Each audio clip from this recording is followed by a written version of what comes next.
কি খাচ্ছে তুমি? সব বসে গেছে, একটু বসে গেছে।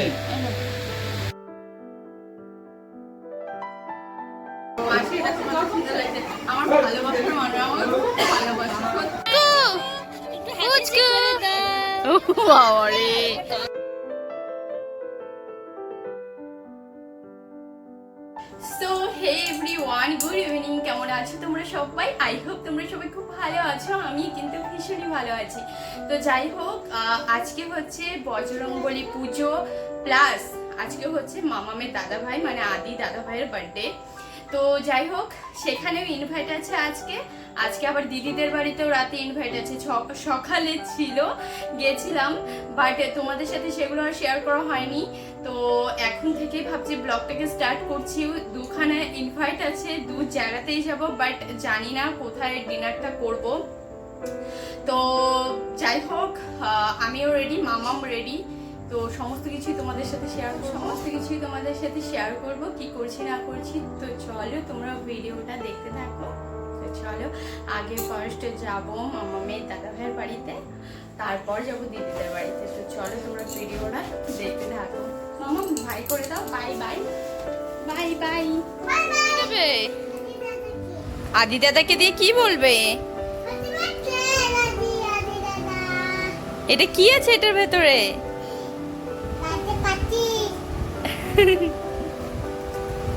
তোমাকে খুব সুন্দর লাগছে তো।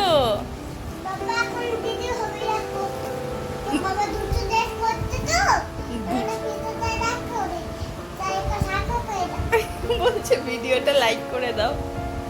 বাবা নতুন ড্রেস পরছে তো, ভিডিওটা লাইক করে দাও। তোমরা শুনতে পেলে আমার মেয়ের কথা, পুরো পাকা বুড়ি মেয়ে আমার। তো যাই হোক, তোমরা তো দেখতেই পারছো অলরেডি কিন্তু আমরা চলে এসেছি বার্থডে পার্টিতে। আর কি বলো তো, আমি ভেবেই রেখেছি যদি বার্থডে পার্টিতে ফ্রাইড রাইস বা চিকেন এইসব হয়, তাহলে আমি ভেবে রেখেছি যে এখানে আমি খাওয়া দাওয়াটা করব না। যদিও দিদি আমাকে জোর করে বলে রেখেছে যে তোকে কিন্তু এখানেই ডিনারটা করতে হবে, কেননা আজকে যেহেতু বজরংবলীর পুজো, তার জন্য কিন্তু সকাল থেকে দিদিদের বাড়িতেই কাটিয়েছি। সেগুলো আর তোমাদের সাথে শেয়ার করিনি, বললামই তোমাদের। তো দিদিদের বাড়িতেই গেছিলাম সকালে, ওদের বাড়িতেই টাইমটা কাটিয়েছি, দুপুর পর্যন্ত খাওয়া দাওয়া ওখানেই করেছি, বিকেলবেলায় চলে এসেছি। আবার এই যে সন্ধেবেলায় বার্থডে পার্টিতে এসে ডাইরেক্ট ওদের বাড়িতে চলে যাব। তো বর্মশাইকে এদিকে জিজ্ঞেস করলাম, ও বললো যে ফ্রাইড রাইস চিকেন এইসব আছে। তো দিদিও জোর করছে, তাই ভাবলাম যে চলো বেটার হবে দিদিদের বাড়িতে গিয়ে ডিনারটা করে নেব। তো যাই হোক, চলো এরপর কেক কাটিং হবে, সমস্ত কিছুই তোমাদের সাথে শেয়ার করব। তো চলো তোমরা ভিডিওটা দেখতে থাকো।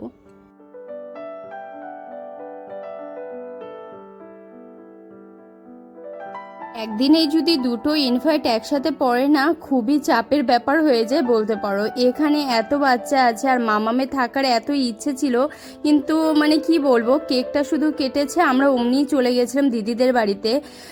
মানে কি বলবো তোমাদের, আমাদের করার কিছুই ছিল না, কেননা দিদিও ওদিক দিয়ে রাগ করছিল যে তোকে তো থাকতেই হবে। তো যাই হোক, এখানে তো মাম্মাম সবাইকে দেখে এতটা খুশি, কত সুন্দর করে যে নাচ করছিল, ও তো কিছুতেই যেতে চাইছিল না। যাই হোক, তারপর শেষমেশ মাম্মামকে বললাম যে মিমির বাড়িতেও অনেক সুন্দর করে কিন্তু গান বাজনা হবে, চলো মিমিদের বাড়িতেও কিন্তু খুব মজা হবে। তো যাই হোক, ফাইনালি কিন্তু ও রাজিটা হয়েছিল।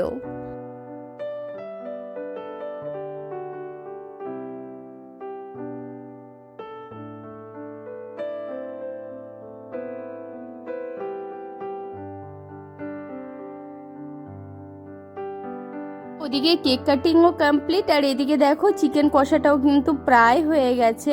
তো যাই হোক, দেখে তো আমার প্রচুর লোভ লাগছিল, বাট কিছু করার নেই, কেননা আমাকে তো ওখানে যেতেই হবে দিদিদের বাড়িতে। তো যাই হোক, তোমাদের আরেকটা কথা বলার আছে, সেটা হচ্ছে আমার বর্মশাই কিন্তু এই বার্থডে পার্টিতে থাকবে, মানে ও কিন্তু এখানেই খাওয়া দাওয়াটা করবে, আর আমি কিন্তু দিদিদের বাড়িতে থাকবো। আর তোমাদের যেমনটা বলেছিলাম যে হচ্ছে চিকেন কষা আর ফ্রাইড রাইস, তো তোমাদেরকে দেখিয়েও দিলাম ফ্রাইড রাইসটা।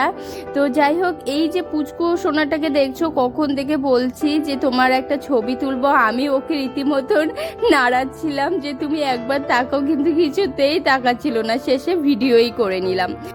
যাই হোক এদিকে কেকও খেয়ে নিয়েছি, ভেবে রেখেছি শুধু কেক মিষ্টি এইসব খেয়ে তারপরে এখান থেকে যাব দিদিদের বাড়িতে।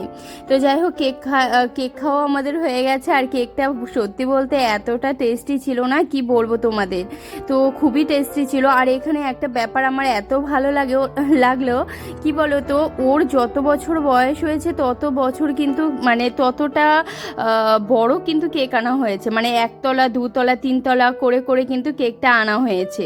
তো যাই হোক এই ব্যাপারটা আমার খুবই ভালো লাগলো। আমি ভেবে রেখেছি যে মাম্মামের বার্থডেতে এমনটাই করব, মানে 3 বছর হলে 3টে থাক করবো কেকে। বাবারে এ পুচকু এ যা কি হয়েছে কি হয়েছে পুচকু? এই যে এই যে এই যে এই যে এই যে হাই বলো হাই বলো। এই যে যা গরম পড়েছে তোমাদের আর কি বলবো। তো যাই হোক তোমাদের ওদিকে কার কার এমনটা গরম পড়েছে বলো তো, অসহ্য একটা গরম। এই যে পুচকুর দেখতে পাচ্ছ, এর এত গরম লাগছিল কি বলবো। শুধু এর বলে নয়, আমার মাম্মামের থেকে শুরু করে সববার, তবু আমি শাড়ি পরে এসেছি যেহেতু দিদিদের বাড়িতে যাব বলেই শাড়িটা পরে এসেছি, নয়তো একটুও আমার শাড়ি পরার ইচ্ছেটাই নেই বলতে পারো, এত বিভৎস গরম। তো দেখো কথা বলতে বলতে দিদিদের বাড়িতেও কিন্তু চলে এসেছি। আর মাসি আমার ওপর দেখো কতটা রাগ করেছে।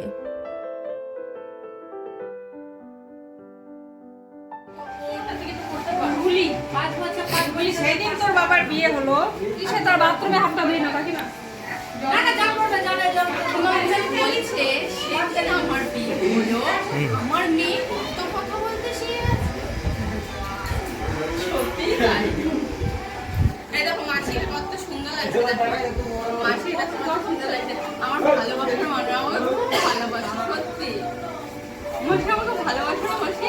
ওই জন্য তো তুমি দেখতেও আসো না, একবারের জন্য আসো না, দিদি না ডাকলে তো আসেই না। হ্যাঁ এখানে তোমরা দেখতেই পেলে প্লাস শুনতেও পেলে যে বর্মশাই এখানে প্রচণ্ডভাবে আমার সাথে ইয়ার্কি করছিল মাসির ব্যাপারটা নিয়ে। কি বলো তো, আমার মাসি না, মানে দিদির শাশুড়ি আমাকে প্রচুর ভালোবাসে বলতে পারো, প্রচুর ভালোবাসে। দিদির ভিডিওতেও হয়তো শুনবে যে মাসির কথা, দিদিও বলে সেটা যে আমাকে কিন্তু সত্যি প্রচুর ভালোবাসে মাসি। তো কি বলো তো, মাসি না আমার ওপর 2 দিন ধরে অভিমান করে আছে। আসলে আমি এতটাই ব্যস্ত হয়ে গেছি যে দিদিদের বাড়িতে আসার সেভাবে টাইম পাই না, যার জন্য মাসি অনেক বাড়ি নাকি দিদিকে বলেছিল, প্লাস জিজুকেও বলেছিল যে পুনম কি আমাদের বাড়িতে আর আসবে না। তো যাই হোক এই ব্যাপারটা নিয়ে অনেক বাড়ি নাকি বলেছিল, আমার ওপর সত্যি অভিমান করেছিল। তারপর একদিন জিজু শরীর খারাপ হওয়াতে আমি জিজুকে যখন দেখতে যাই, আসলে সেদিন কিন্তু আমি মাসিকেই দেখতে যাওয়ার কথা ছিল, মানে মাসির উদ্দেশ্যে আমার দিদিদের বাড়িতে যাওয়া। তো তখন জিজুর শরীরটা খারাপ তখন ছিল, তখন যখন আমি ঢুকে যখন বললাম যে জিজু তোমার শরীরটা খারাপ, মাসি অমনিই রেগে গেছে, তুই কি আমাকে দেখতে আসবি না, আমার সাথে কথা বলবি না, এমন অনেক কথা বলছিল। তো যাই হোক এমনটাই হয়ে থাকে, ভালোবাসার মানুষ একটু বেশি অভিমান করে থাকে আমার মতে, তাই না? তো মাসি যেহেতু একটু আমাকে বেশি ভালোবাসে, যার জন্য আমার ওপর কিন্তু রাগ অভিমানটা একটু বেশিই করে। তো যাই হোক এইটা কিন্তু আমার পার্সোনালি খুবই ভালো লাগে যে ভালোবাসার মানুষ যদি একটু রাগ করে সেটাকে সত্যি সেটা আমার নিজেরই ভালো লাগে, না আমার জন্য কতটা সে করে, কতটা ভালোবাসে। আমার মায়ের পরে কেউ যদি হয়ে থাকে আমার দিদির শাশুড়ি আর আমার দিদি, এরা কিন্তু আমার জন্য যা করেছে আমি কোনো দিন ভুলতে পারবো না। তো যাই হোক যতদিন বেঁচে থাকবো, প্লাস মাম্মামকেও এটা বলে দেবো যে এরা কি করে নিয়ে আমার জন্য।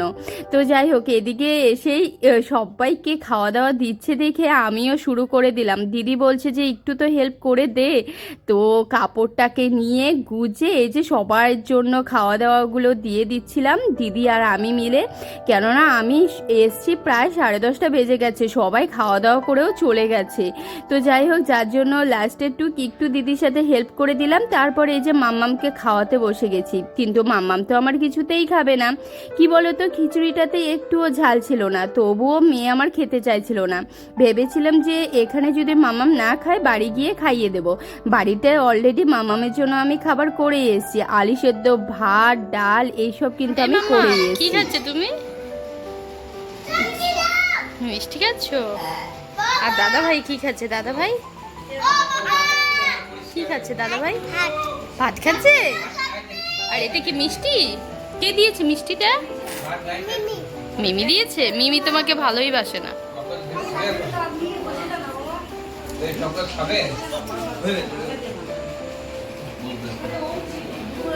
আমি এই জাস্ট এলাম বাড়িতে, তো তোমরা তো দেখতেই পেলে মাম্মামকে আমি অলরেডি খাইয়ে নিয়ে এসেছি খিচুড়ি, যেহেতু খিচুড়িটাতে ঝাল একদমই ছিল না, যার জন্য ভাবলাম চলো আজকে মাম্মামকে খিচুড়িটা খাইয়েই দেখি।